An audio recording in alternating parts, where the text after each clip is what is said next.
A billionaire sees a little girl begging in the rain with a baby. What he discovers leaves him in tears. But the truth? Even he wasn't ready for it.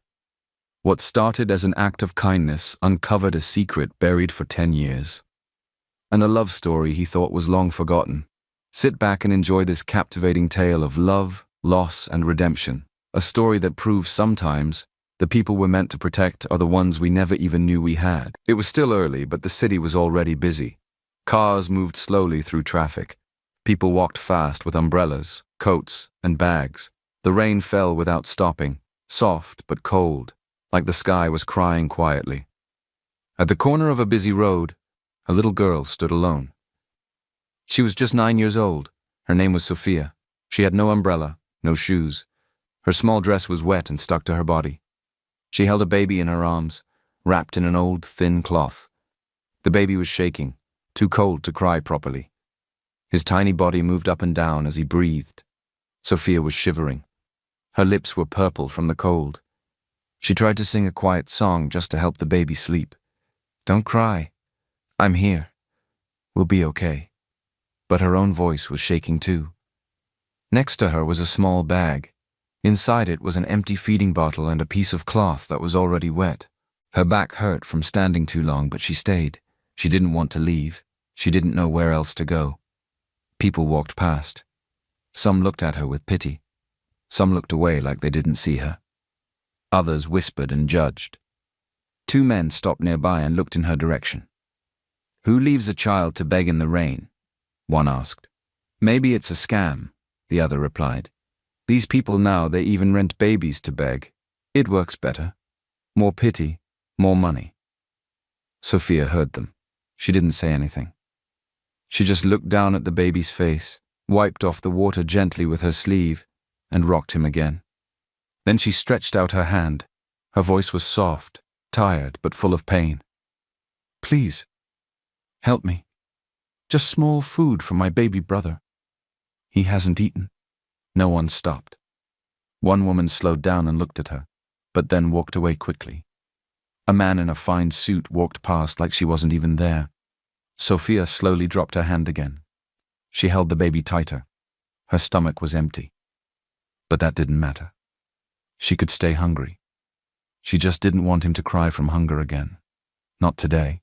So she stood there, in the cold, in the rain, in the middle of a big city full of people, yet completely alone, hoping, just maybe, someone would care enough to stop. Across the road, a black SUV moved slowly through the traffic. Inside the car, a man sat in the back seat looking out through the tinted glass. His name was Henry Williams. He was 35 years old, a well-known businessman, a billionaire. People respected him. He built companies. He closed deals. His face was often on the covers of newspapers. Everyone knew his name, but few knew his heart. This morning he was on his way to meet an important investor, someone powerful, someone foreign, someone who could help him expand his empire. He should have been focused. But as he looked out the window, something caught his eye. A small girl, barefoot, soaked in rain, holding a baby to her chest. She stood quietly at the roadside, shivering, with one hand stretched out. Henry blinked, sat up straighter. "Stop the car," he said suddenly. The driver looked back. "Sir, just stop." The driver pulled over. Henry opened the door, stepped out into the rain and began walking toward her, slowly. Something about the little girl unsettled him, deeply. The rain dripped from the edge of Henry's suit jacket as he crossed the street slowly. Cars passed behind him, splashing water as they moved, but he didn't notice. His eyes stayed on the little girl. Sophia didn't see him coming. She was too busy rocking the baby in her arms, trying to keep him calm.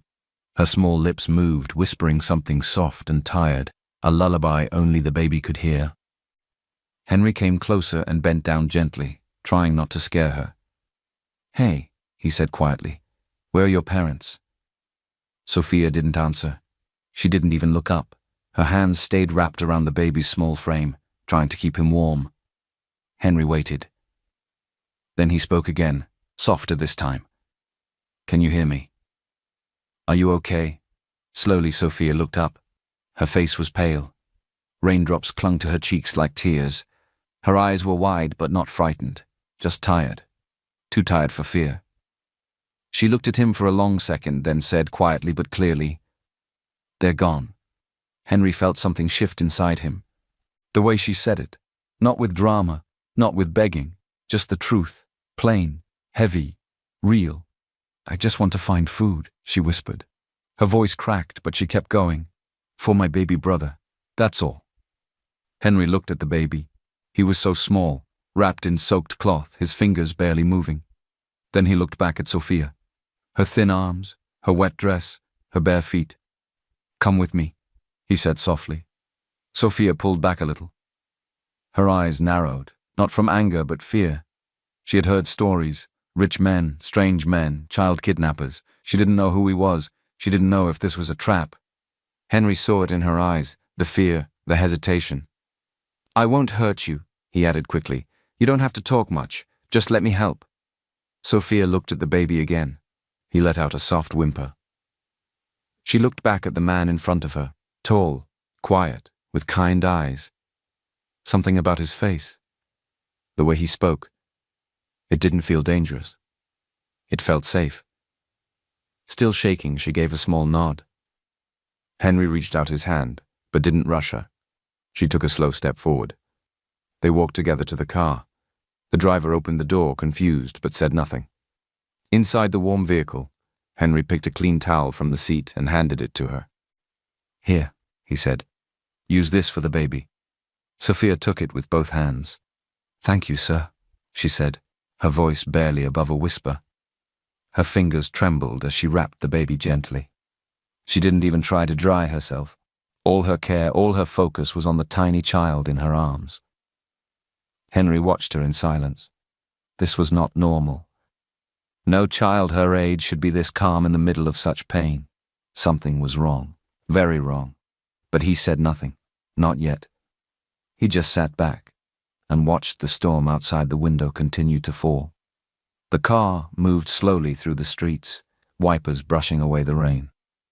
Sophia sat quietly in the back seat, still holding the baby close. Her small fingers clutched the towel Henry had given her. The warmth from the heater touched her skin, but she didn't relax. Her eyes stayed low. Her mind was far away. Henry looked at her from time to time but said nothing. He didn't want to rush her. She looked like someone who had been rushed all her life. Soon they pulled up in front of a quiet, cozy restaurant, clean and warm. "Let's eat," Henry said gently. Sophia hesitated for a second, then followed him inside.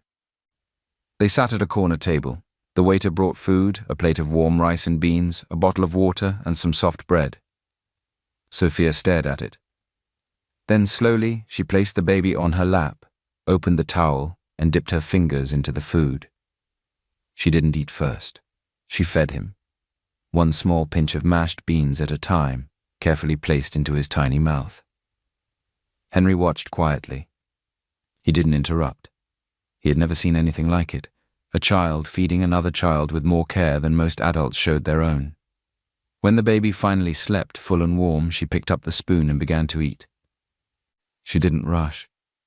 She chewed slowly, as if each bite might disappear if she moved too fast. As she ate, tears began to fall from her eyes.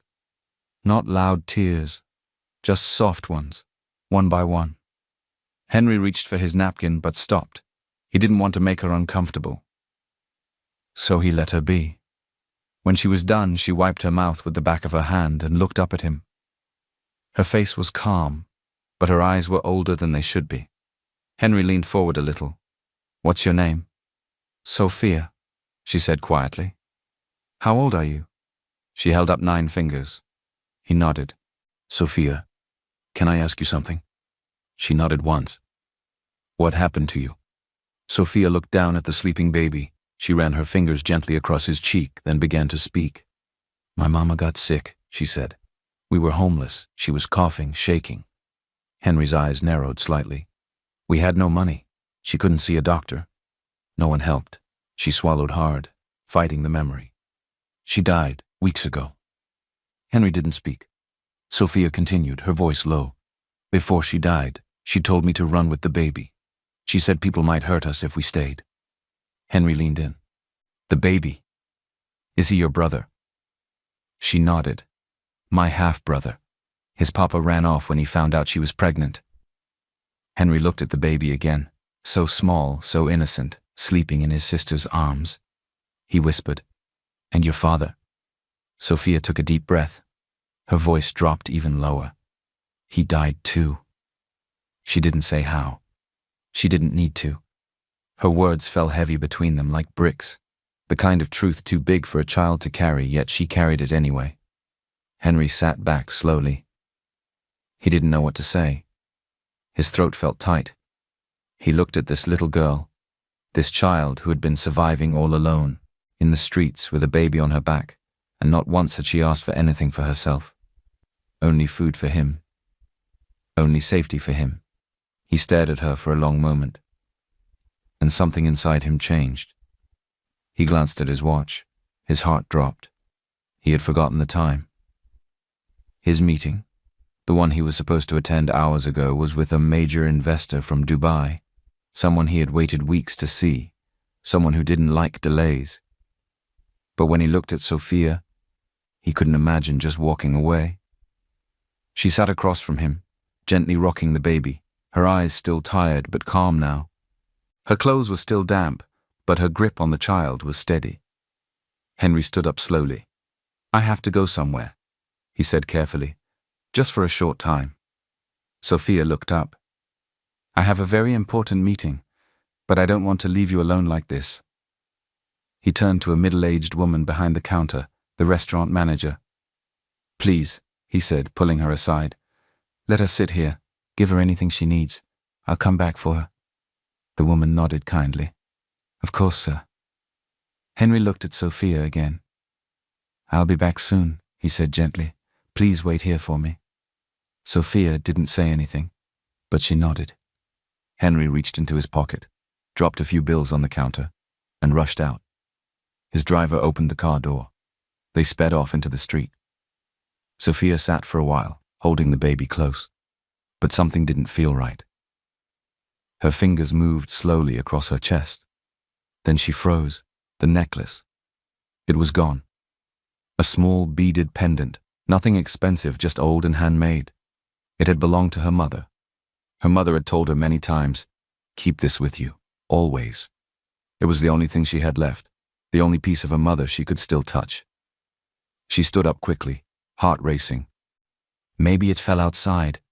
Or was it in the big car? Or near the place where she had first seen the man? She couldn't be sure, but she had to try.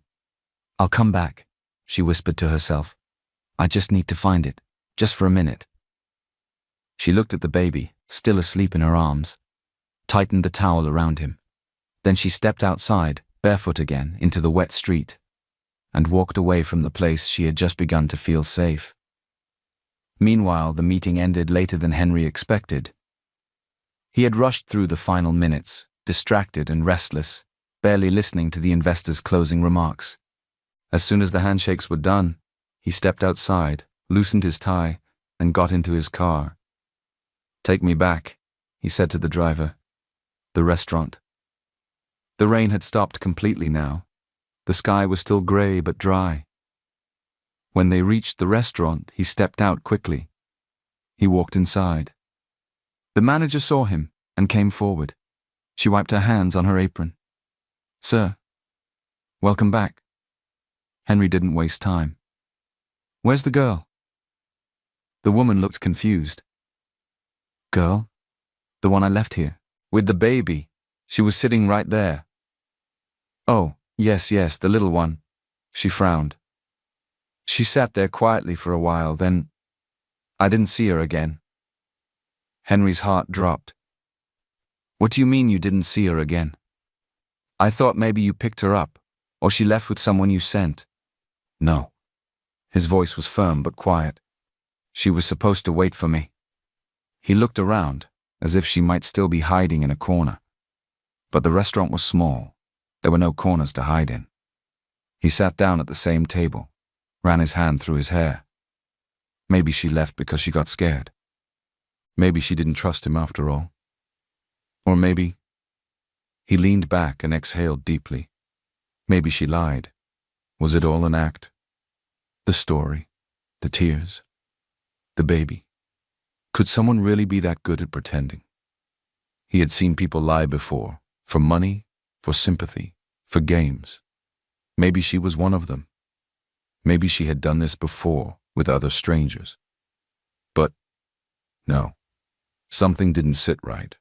He remembered how she fed the baby before touching her own food, the way she wrapped the towel gently around him, the way she had said, "They're gone," with no drama, just truth.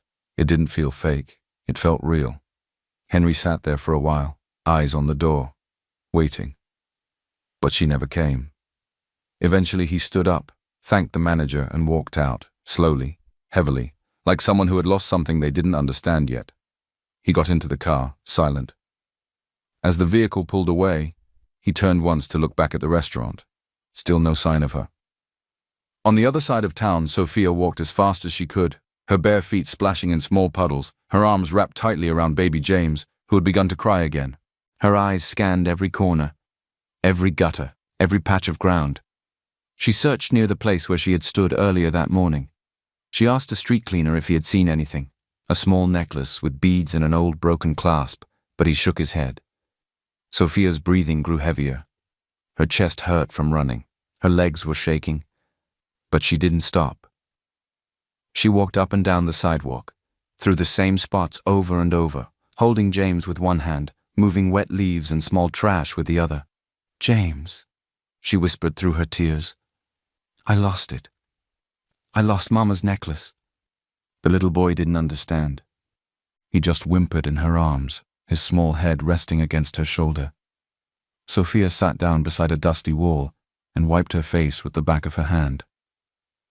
That necklace wasn't just a necklace. It was her mother's last gift, the last thing she had left.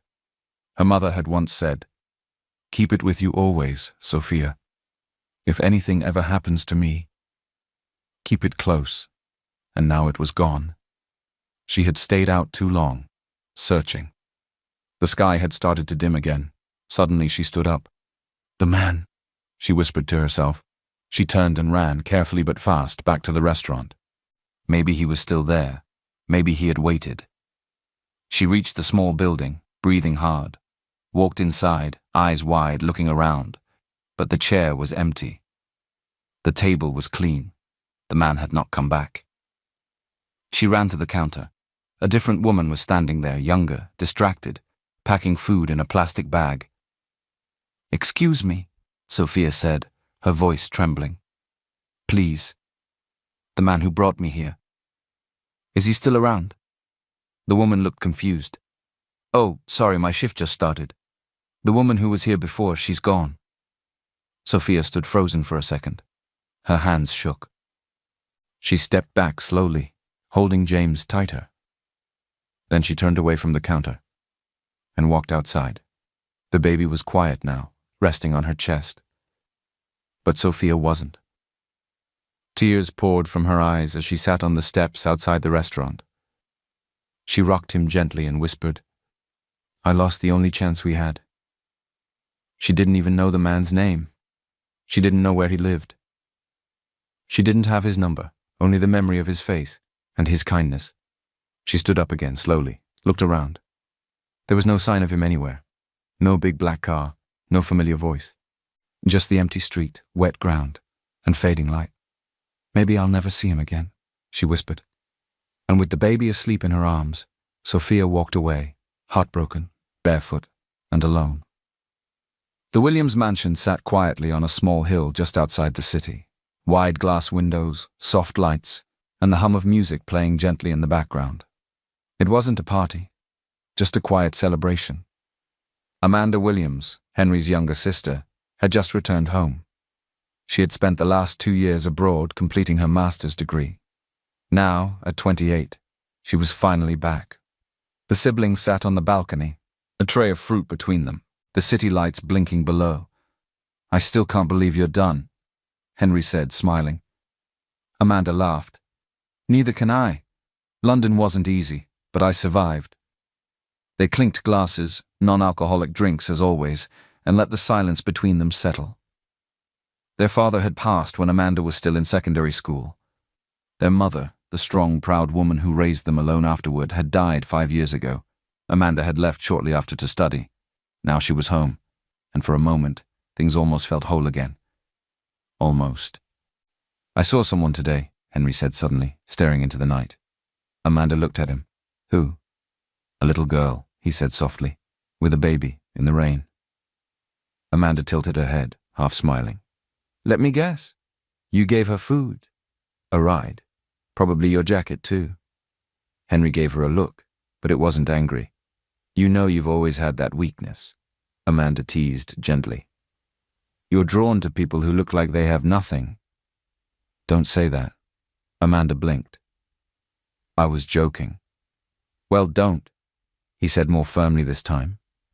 "It reminds me of something I've been trying to forget." Amanda's smile faded. She didn't ask further. Instead, she leaned back and said softly, "You've always had a big heart, Henry.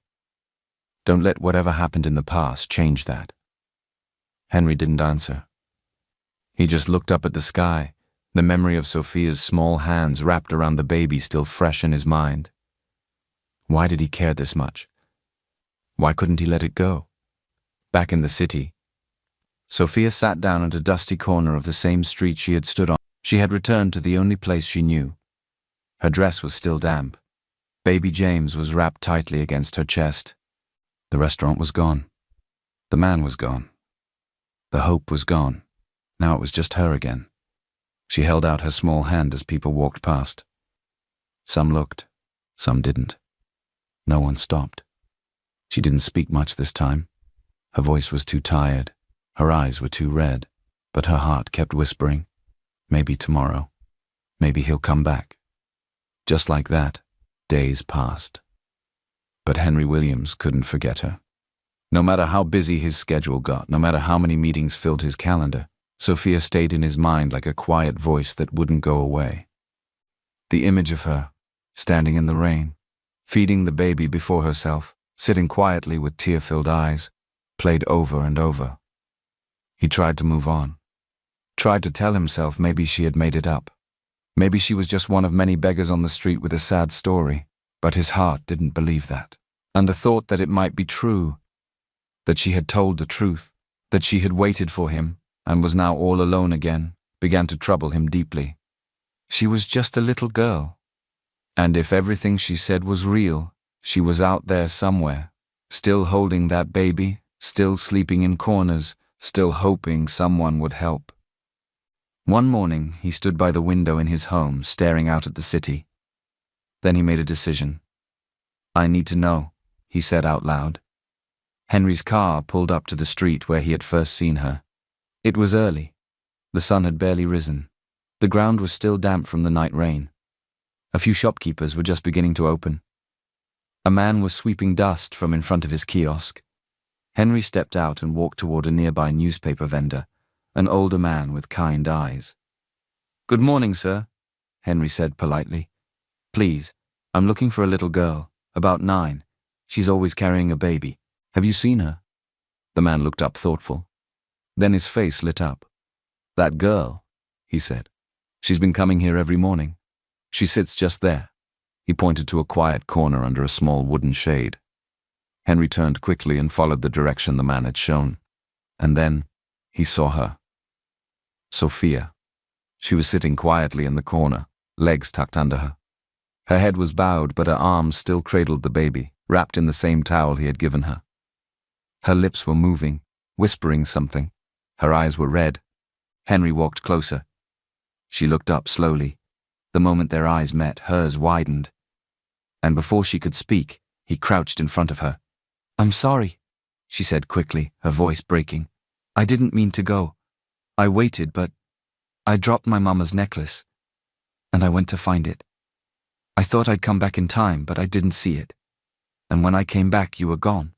She looked down, ashamed. "I'm really sorry." Henry shook his head gently. "That doesn't matter," he said. "All that matters is that I found you again." Sophia blinked, trying to hold back fresh tears. Henry looked at her, her tired eyes, her trembling fingers, and the baby curled up against her chest. He took a slow breath. "Come," he said softly. You're coming with me. This time. For good. The ride to the Williams mansion was quiet. Sophia sat in the back seat, her arms wrapped tightly around baby James, eyes staring out the window, trying to believe it was real. The baby slept peacefully, warm for the first time in days. Henry didn't say much during the drive. He glanced at her a few times but quickly looked away. There was something stirring in his chest, something he didn't understand, a strange connection, a weight, a question that kept forming but had no words yet. When they arrived, the guards opened the gates slowly. The black SUV rolled into the driveway. Sophia's eyes widened. She had never seen a place so big, so clean, so bright. Henry opened the car door and offered his hand again. She hesitated for a moment, then took it. Inside, a maid gently took baby James and carried him away to a warm, quiet room. Sophia followed, not wanting to be too far. Another woman, soft-spoken and dressed in white, guided her toward the guest bathroom. You'll take a warm bath now, she said gently. Then we'll bring you fresh clothes, okay? Sophia nodded. Her hands were still shaking as she stepped into the water. It was hot, gentle. She felt the dirt and cold of the streets slowly wash off her skin. For the first time in a long time, she felt clean. Later she came out in a fresh dress, plain but beautiful, and walked barefoot through the marble-floored hallway. A maid led her to a quiet room with light blue curtains and a soft bed. Her own room. She looked around slowly. No crowd, no noise, no sharp voices, just space and silence. Meanwhile, Henry stood downstairs. He took out his phone and dialed the kitchen. Chef, he said, there's a girl in the guest room. And a baby. Yes, sir. Make sure they eat well, he said. No delays, no mistakes. Understood, sir. After the call, Henry walked into his study and sat down. He stared out the window for a long time. He had done this sort of thing before, helped strangers, paid for surgeries, donated to shelters, but this time felt different. This girl, that baby, the way she looked at him. Why did he care so much? Why did it feel like her pain was reaching somewhere deeper inside him, a place he had locked away for years?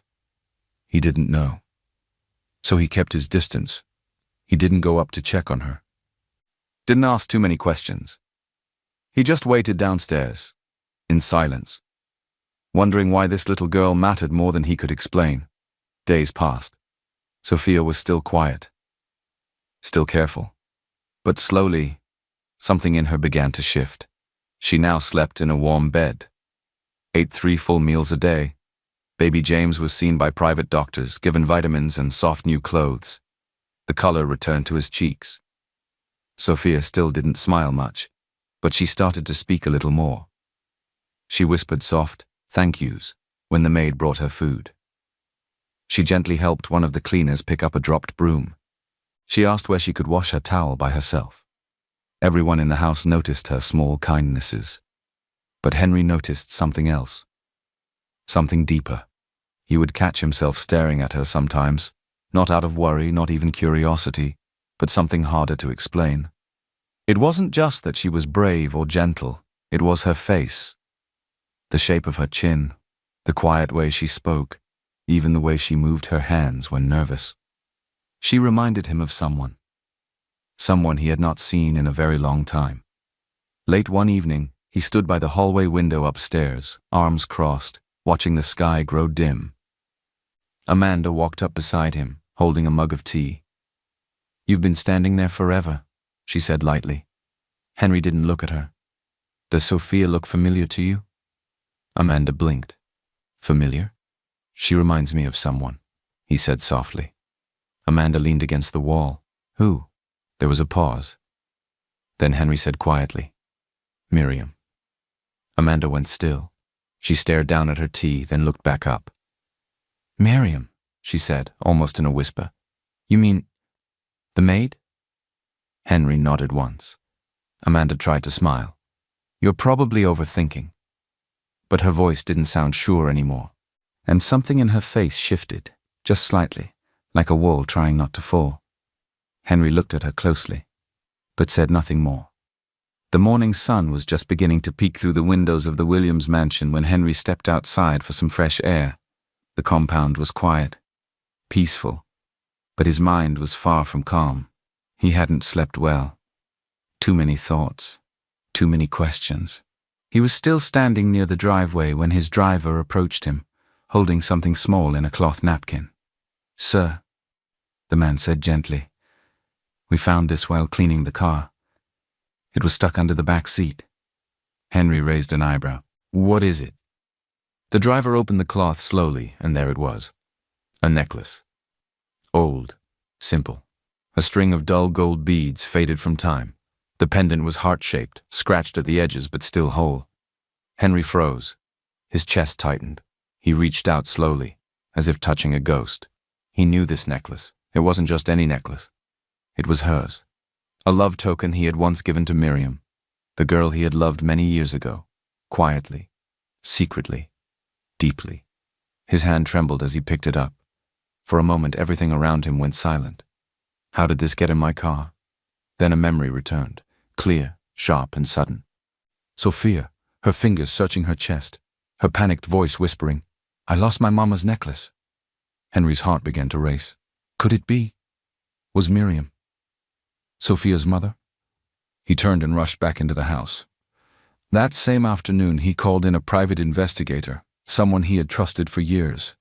"I need to find out everything about a woman named Miriam," he said. "She was once a maid in my family home, years ago. I need to know where she went, what happened to her, and if she had a child." The man nodded. "Give me some time." The report came 2 days later, and it shattered everything Henry thought he knew. The investigator's voice was calm, but the words hit like bricks. "Yes, sir. Her name was Miriam Okoye. She worked in your home for almost 3 years. According to what we found, she had a daughter named Sophia 9 years ago." Henry sat down slowly. "After she left this house, she stayed briefly with a cousin," the man continued, "but then dropped off the radar. She later had another child, a boy. The man who fathered that baby abandoned her not long after." The final line hit the hardest. "Miriam died 2 months ago, sir. Illness. No proper shelter, no treatment. Likely caused by hunger and exposure." Henry covered his mouth, sat back, and closed his eyes. For years, he had buried that chapter of his life. He and Miriam had fallen in love quietly, away from the eyes of the world. She had been kind, strong, and full of dreams. He had promised her he would fight for her, even when his mother disapproved. But then she left the house, stopped answering his calls, disappeared. He had waited. He had searched, at first. Then, angry and heartbroken, he gave up. Convinced she had moved on. Convinced she had stopped loving him. Now, hearing that she had suffered and died, tore something open in him. Something he didn't know was still alive. A tear slipped down his cheek before he could stop it. He wiped it quickly, but the ache remained. Still, one question refused to leave his mind. One piece wasn't in the files. Who was Sophia's father? Was it the man Miriam met after? Or could it be him? Could Miriam have carried his child and raised her alone without ever telling him? Why? Why wouldn't she reach out? Why let Sophia grow up in such pain? The questions clung to him like fog, heavy, unshakable. Just then, Amanda walked into the room and paused in the doorway. She saw him sitting there, head low, the necklace in his hand, his face lost in thought. She stepped forward slowly. "Henry." But he didn't answer, because somewhere deep in his heart a truth was waking up, and it refused to let him go. Amanda turned and walked away quietly. The necklace sat on Henry's desk like a forgotten truth, now returned to demand answers. He turned it over in his hands again and again, still struggling to believe it had made its way back to him. Through a child. Through Sophia, the quiet girl with big, tired eyes and the same softness in her voice that Miriam once had. The same steady patience, the same silent strength. Later that evening, Henry found Amanda in the living room, scrolling through her phone. "I know who Sophia's mother is," he said suddenly. Amanda looked up, Her face stayed calm, but her fingers froze over the screen. "It's Miriam," Henry said. "Our old maid." Amanda gave a slow nod. "You're sure?"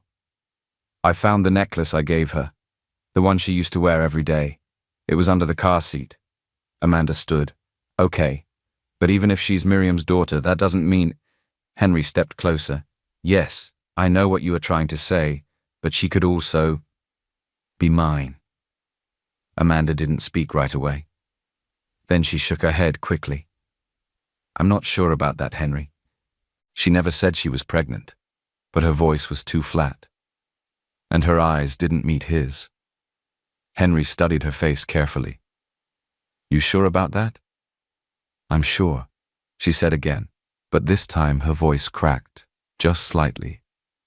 He didn't press further. He just turned away, because a part of him already knew. Later that night, Henry sat alone in his study. He thought of Sophia's soft voice at the restaurant that day. "My father, he died too." She had said it so simply, so quietly, with no drama. What if someone had told her that? He rubbed his forehead, sighing deeply. He thought about timelines. He and Miriam had lost contact almost 10 years ago. Sophia looked about 9. The dates matched. And he needed to know. He couldn't walk up to her now and ask. What if he was wrong? He wouldn't dare confuse or hurt her. So he called his private doctor. "I need a discreet DNA test," he said. "Use the girl's hairbrush, and something from me. No one can know, not yet." The results came 3 days later. He sat in silence as the doctor read them, then handed him the papers. Henry looked at the name printed clearly on the page. Sophia Okoye, biological daughter of Henry Williams. His vision blurred. He gripped the edge of the desk and lowered his head. He had a daughter who had grown up in the cold, on the streets. A daughter who had once belonged to someone he loved, someone he had promised to protect. And he had failed. All these years he thought Miriam had left him, ignored his calls, moved on with her life. But now it didn't feel so clear. Now he wondered, had she even received those messages? Had someone stopped her? Had someone made her disappear from his life? On purpose? His thoughts spiraled. And slowly, painfully, a new kind of guilt crept in. Not just for losing her, but for never finding her. Later that afternoon, Henry stormed into the living room. It was quiet. Soft music played from a speaker in the corner, but neither of them noticed it. The air between Henry and Amanda felt heavy, like it was waiting to break. Henry stood in front of her, the DNA envelope in his hand. His fingers shook slightly as he passed it to her. Amanda opened it, still unaware of what was coming. But the moment her eyes landed on the result, her grip loosened. The glass cup in her other hand slipped from her fingers. It hit the tiled floor and shattered, sharp edges scattering across the marble like 100 truths at once. Amanda's hand flew to her mouth. She couldn't speak. Henry's voice was quiet, hoarse. "She's mine." Amanda looked at the paper again, then at her brother, then back at the paper. Her legs gave way. She sat down on the edge of the sofa, still holding the envelope like it was something burning.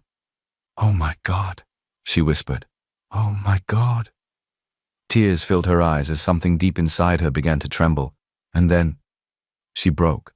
"I didn't know," she said quickly. "Henry, I swear I didn't know she was pregnant."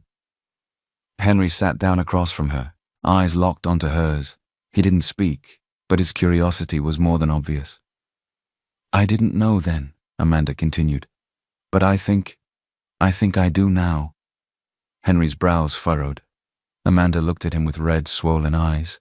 "It's been such a long time. About 10 years ago you didn't know, but Miriam came to the house a few weeks after she left. She had that fight with Mom." Henry stood stunned. "She was shouting," Amanda whispered, "but I wasn't allowed in the room. I just remember hearing Mom say something about ruining the family name and taking care of it before it becomes shameful."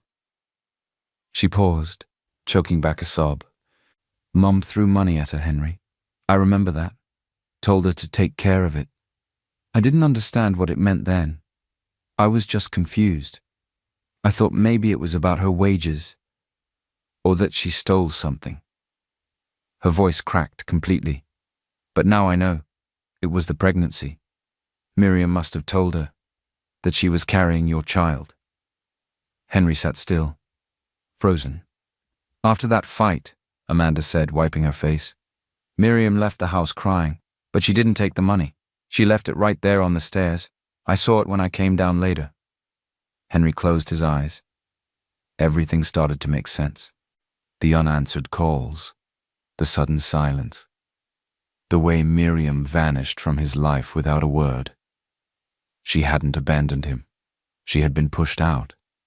Amanda leaned forward, grabbing his hand. I'm so sorry, Henry. I thought Mum was doing what was best for you. I thought maybe Miriam had tried to trap you, or lied to you. That's what Mum made me believe. Henry didn't respond. He couldn't. His throat was tight, his hands clenched. Tears streamed silently down his face, not like a man ashamed of crying, but like a man who had lost something. Twice. The woman he loved, and the years with the daughter he never knew he had.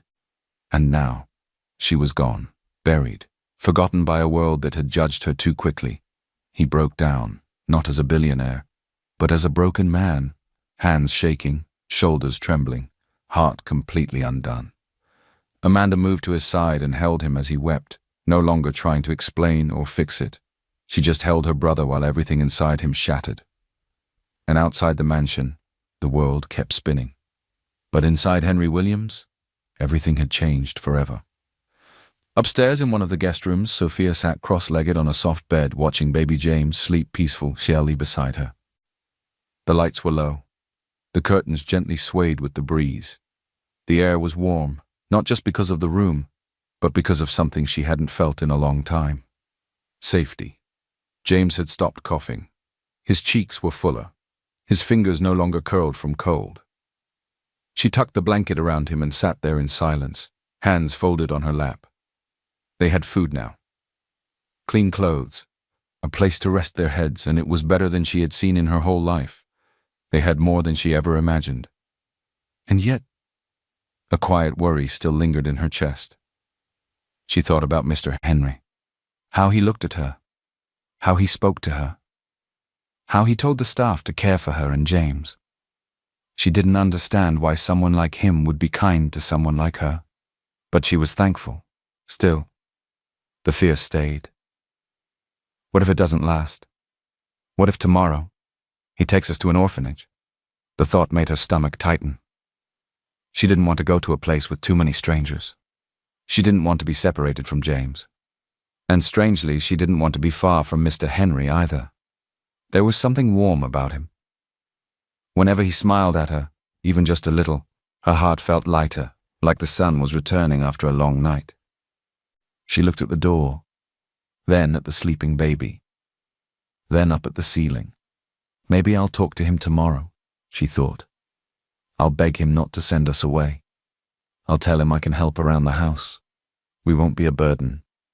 We'll be good. Her eyes fluttered closed, and slowly, with that quiet promise to herself, Sophia drifted off to sleep. Down the hallway, Henry stood by the door to her room. He had been pacing for nearly an hour, telling himself to wait till morning, to give her rest, but he couldn't. Not after everything he had learned. He turned the knob slowly and pushed the door open. Soft lamplight spilled across the floor, and there she was, fast asleep, one hand resting gently on baby James's back, the other curled under her cheek. Henry walked in quietly. He stood by the edge of the bed, his heart heavier than it had ever been. He looked at her face, peaceful now, but he had seen what that face looked like in pain. In the rain, on the street, begging, alone. His eyes filled again. How could I not have known? He whispered to himself. How could he have lived all these years without knowing that this was his daughter? That she had been out there, suffering, while he lived behind gates and walls. He knelt beside the bed. I'm sorry, he whispered again. I'm so sorry. James stirred lightly, but didn't wake. Henry placed a hand gently over Sophia's blanket. He closed his eyes. "I couldn't save your mother," he whispered, "but I'll honor her.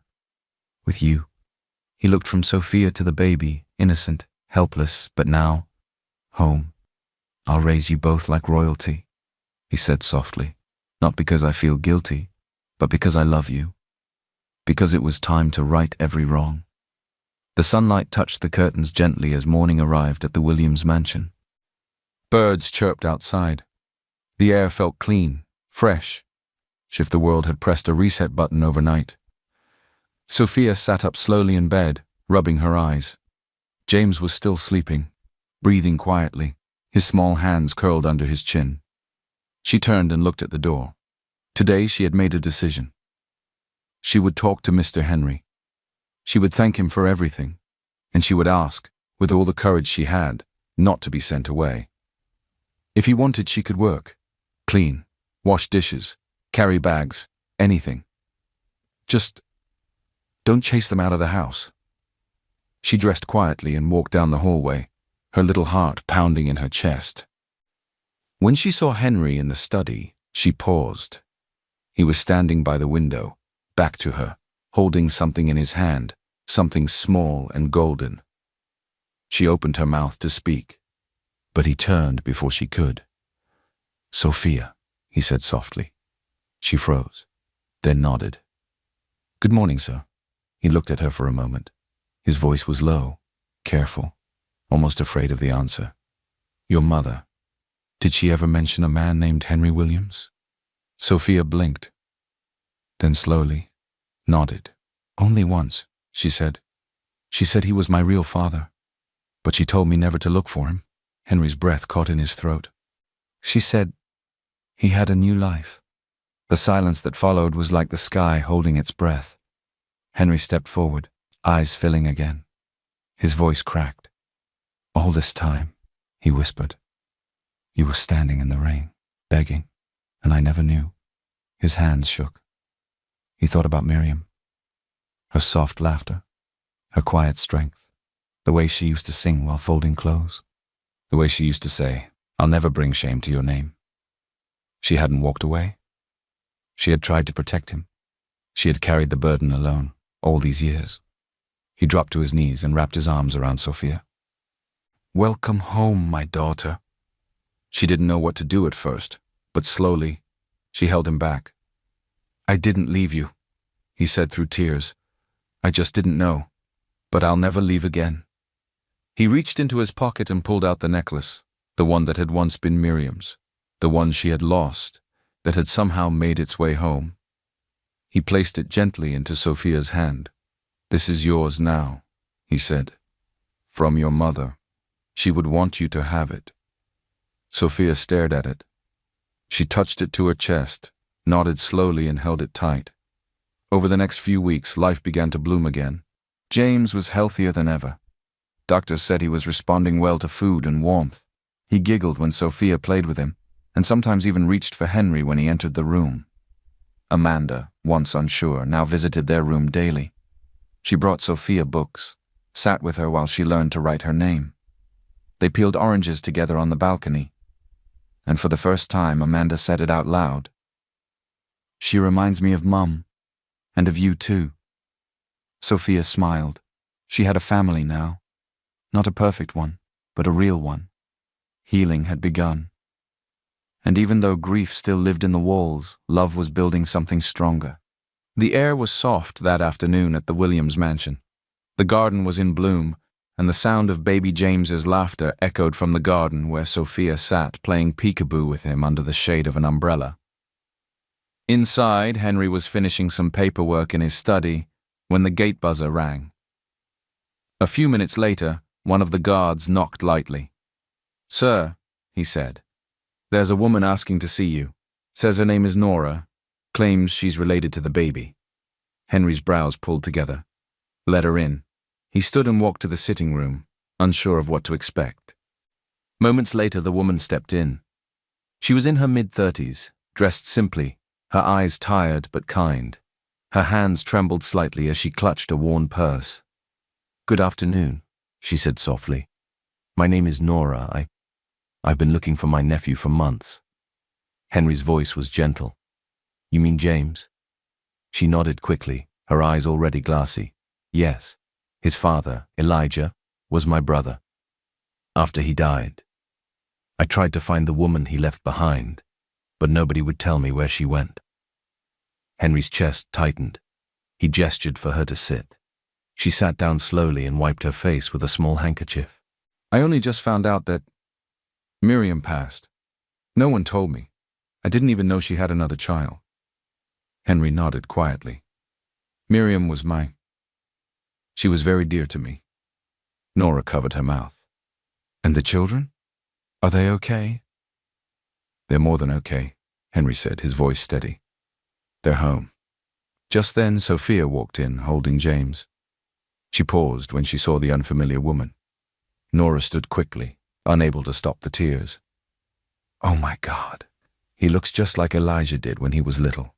Sophia walked forward slowly, sensing something gentle in the woman. Nora touched James's cheek and broke down. Thank you. Thank you for keeping him safe. Henry watched them all, heart full. Then he stepped forward. I have something to ask, he said softly. I know I'm not his blood, but James, he's family now. To me, to Sophia. I would like to raise him fully, legally, as my own son. Nora looked up in surprise. But there was no fear in her eyes, no resistance, only peace. You want to adopt him? She asked. Henry nodded. Only if you agree. I want him to have everything he needs. Love, care, protection. I want them to grow up together, as siblings, as family. Nora let out a shaky breath, then smiled through her tears. Elijah would have wanted that, she whispered. He was a good man. Just lost his way near the end. She walked to Sophia and gently stroked her hair. You've done well, little one. Then she looked at Henry. Please, take care of them. And if it's all right, I'd love to visit once in a while. Of course, Henry said. Your family too. And in that quiet room filled with second chances, a broken family found one more piece of healing, not just through blood, but through love. And just like that, in less than a month, the paperwork was signed. Stamped, complete. Baby James, once just a fragile bundle in the arms of a lost little girl, was now officially James Williams, son of one of the most powerful men in the country, and little brother to Sophia. They weren't just surviving anymore. They were home. Henry held James proudly as he posed for a quiet photo in the family garden. Sophia stood beside them in a cream dress with soft lace at the hem, holding the necklace that had once belonged to her mother. It rested just above her heart now. She never took it off. Weeks later, the gates of the Miriam Foundation for Homeless Mothers and Children swung open for the very first time. It was a dream Henry had begun building the moment he learned the truth. A place where no child would sleep in the cold again. A place where no woman would be turned away because she was poor or alone. The mansion lawn had been transformed into a beautiful launch venue. Journalists gathered, chairs filled.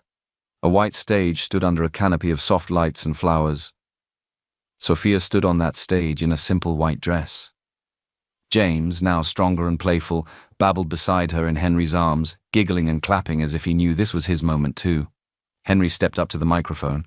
He looked out over the quiet crowd.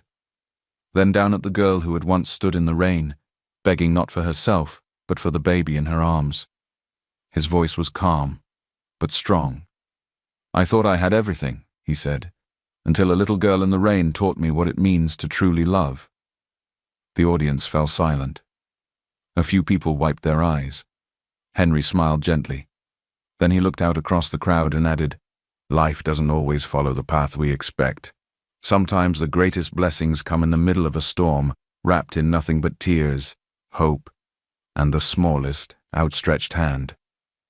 And in that moment, the crowd stood and clapped, not for the billionaire, but for the little girl who had reminded them all what love really meant.